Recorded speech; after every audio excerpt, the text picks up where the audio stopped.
बर्फ की चिता, सुपर कमांडो ध्रुव। पर्वतराज हिमालय की बर्फीली वादियां अपने अंदर ना जाने कितने रहस्यों को छुपाए हुए हैं। पहाड़ी गांवों की ठंडी रातों में अलाव के इर्द गिर्द बैठे गांव वाले जब भी इन रहस्यों का जिक्र करते हैं तो सबसे पहले जिक्र आता है हिम मानव यति का। और हर किस्से की शुरुआत एक ही वाक्य से होती है। शक्तिशाली यति को देखने का सिर्फ एक ही नतीजा है, एक निश्चित मौत। और मरने वाले को मिलती है बर्फ की चिता।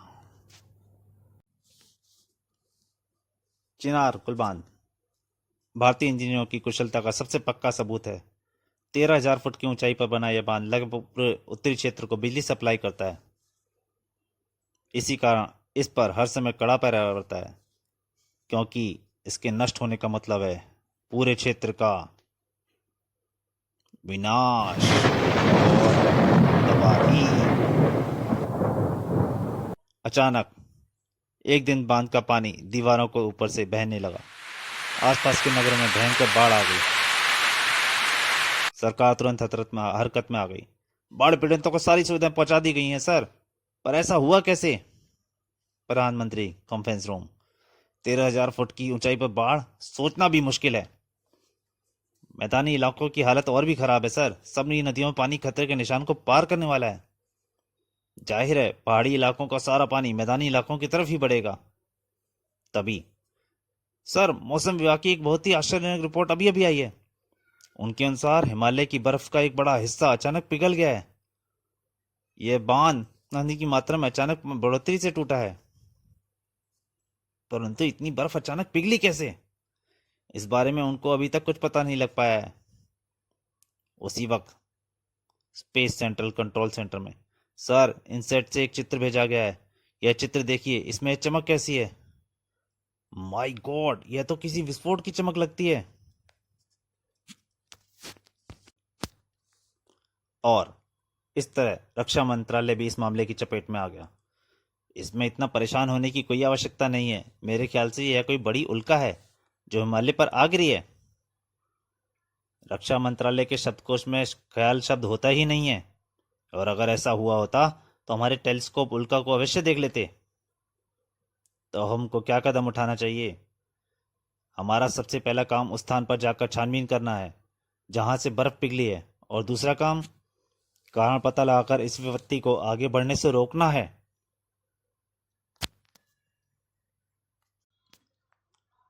इसके लिए तो हमको स्पेशल फोर्स वहां पर तुरंत भेजनी चाहिए, जिनको बर्फीले इलाकों में युद्ध की स्पेशल ट्रेनिंग दी गई हो। यही ना? हाँ, एकदम यही। लेकिन हमारे ऐसे सभी जवान सियाचिन ग्लेशियर पर तैनात हैं, और खराब मौसम के कारण अगले 2 दिनों तक वहां हेलीकॉप्टर नहीं जा सकता।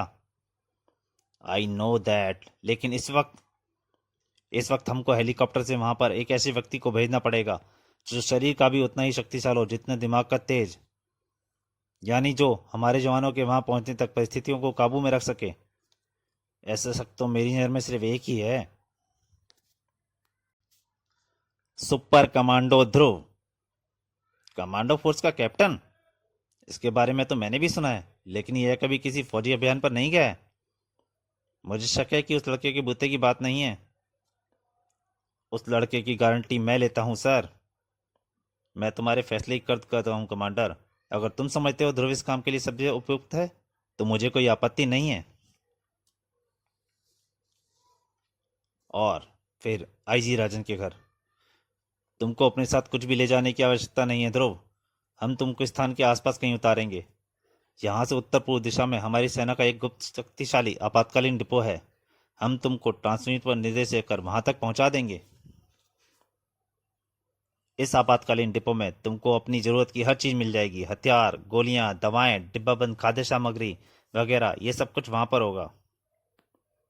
ठीक है सर, मैं तो हिमालय की कड़कड़ाती ठंड का सामना करने के लिए कुछ गर्म कपड़े ले लूं, फिर मैं। गर्म कपड़े 20वीं सदी की चीजें हैं भैया। तुम 21वीं सदी के अत्याधुनिक साधनों से ठंड का सामना करो। श्वेता, तू यहाँ क्या कर रही हो? तुम लोगों की बातें सुन रही थी। ये देखो भैया, मेरा लेटेस्ट आविष्कार। इस यंत्र को तुम अपनी बेल्ट पर चिपका लेना। यह तुम्हारे बदन से लगी हवा की परत को हमेशा बदन के तापमान पर ही रखेगा। और तुमको हिमालय की बर्फ पर ऐसा लगेगा मान लो बगीचे की में घास पर घूम रहे हो। सर, इलेक्ट्रॉनिक के मामले में मेरी बहन एकदम जीनियस है। वह तो मैं खुद ही देख रहा हूं। Now you ready?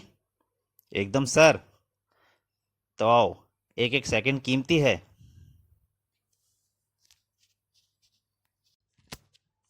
और सिर्फ 45 मिनट बाद।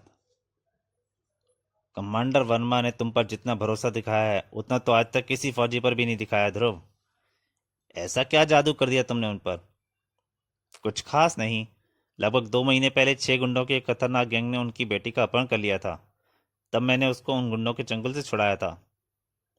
आज उन्होंने जिस भरोसे से मुझे इस अभियान पर भेजा है, मैं उस भरोसे को कभी ठेस नहीं लगने दूंगा। और ना ही किसी भी ताकत को अपने देश का एक भी दिन का नष्ट करने दूंगा। हमारे सेंसरों के मुताबिक विस्फोट वाला स्थान इसी 10 किलोमीटर के घेरे में कहीं मौजूद है। मेरे ख्याल से तुमको मैं यहीं उतार दूं। हमारी फौजें यहाँ पर 2 दिनों के अंदर अंदर पहुंच जाएंगी। तब तक के लिए best of luck Dhruv. Thank you captain. और इस तरह शुरू हुआ ध्रुव की किस्मत का वह सफर जिसकी आखिरी मंजिल थी एक ठंडी मौत। विस्फोट वाला स्थान ढूंढना ज्यादा मुश्किल नहीं होना चाहिए। अगर मैं इस पिघलिस्तानी के साथ साथ ऊपर की तरफ बढ़ूं तो जल्दी ही उस स्थान तक पहुंच जाऊंगा।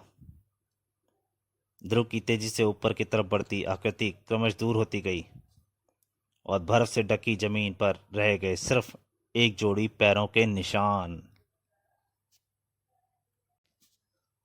फिर धीरे धीरे वे निशान भी मिटने लगे और बर्फ पर 2 नए विशालकाय पैरों के निशान उभरने लगे। उस बर्फीले वीराने में ध्रुव अब अकेला नहीं था। यह रही वह जगह। पानी इस विशाल चट्टान के नीचे से आ रहा है और इसके अंदर घुसने की कोई जगह नहीं है। लेकिन एक बात तो साफ हुई, यह किसी उल्का के गिरने से नहीं हुआ है। इस खोज की रिपोर्ट भेजनी बहुत जरूरी है। ध्रुव ने एक शक्तिशाली ट्रांसमीटर बाहर निकाला।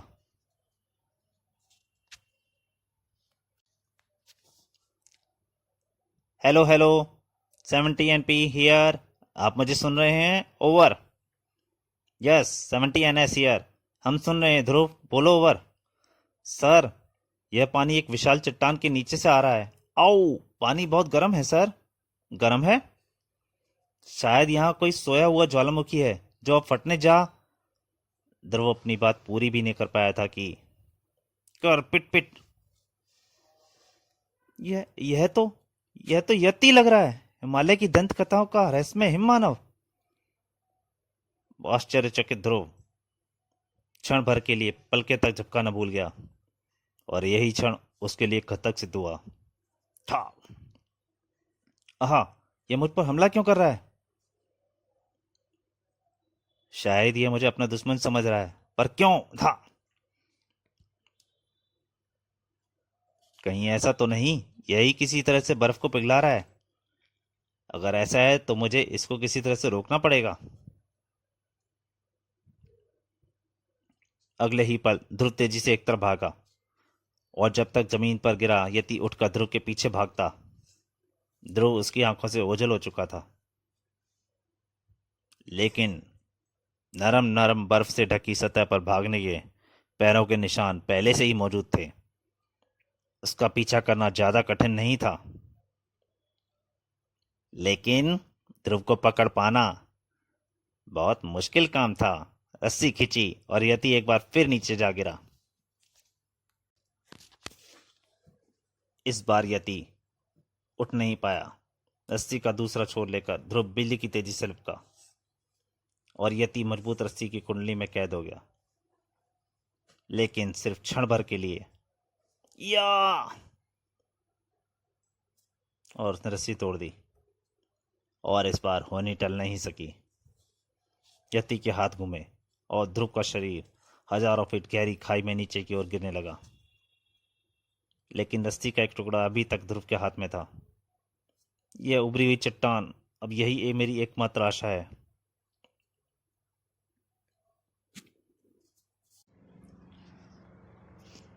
तो दोस्तों, ये कॉमिक यहीं तक। मुझे आशा है आपको ये कॉमिक अच्छी लगेगी। हाँ, और एक बात और कहना चाहता हूँ मेरे कुछ पाठकों को एक मेरे बहुत अच्छे कमेंट आ रहे हैं मेरे लिए, तो मैं उन सबको धन्यवाद देना चाहता हूँ कि मैं हर पाठक का अलग से देखिए अलग से जवाब नहीं दे सकता, तो अपनी वीडियो में ही यहाँ पे उन सबको धन्यवाद देना चाहता हूँ। कुछ पाठकों को बहुत अच्छे कमेंट आए हैं जिन्हें देखकर मेरा मन मन भरा है, सच में विश्वास नहीं कर सकते आप। मेरे को बहुत अच्छे कमेंट लगे हैं जो मुझे उम्मीद भी नहीं थी मेरे को इतने अच्छे कमेंट मिलेंगे। बस आपसे आगे के लिए आप सबके प्रार्थना है और आपसे यही आशीर्वाद चाहता हूँ कि मेरे को आगे से आगे कॉमिक अच्छी अच्छी डाल सकूँ। बस, धन्यवाद।